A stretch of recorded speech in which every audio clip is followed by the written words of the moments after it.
If you're in Howard County, this is your July real estate market update.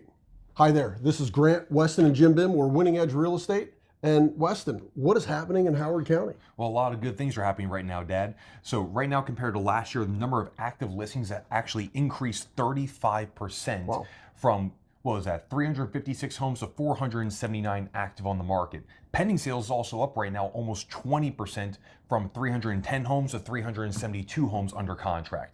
Closed sales is up a little bit here right now, so 15% from 300 to 346.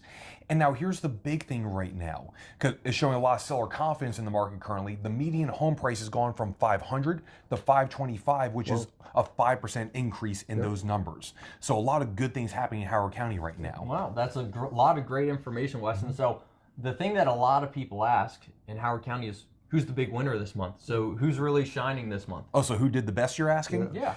So the most improved right now is Ellicott City 21042 specifically, where the median list price is actually outperforming Howard County with the median price of $800,000, which is showing seller confidence in the market.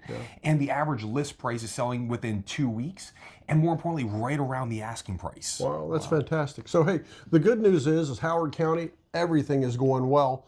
And if you have a home in Howard County, you want to know what it's worth, give us a call. It's Grant, Weston, and Jim Bim. We're Winning Edge Real Estate, and we're happy to help. Talk to you soon.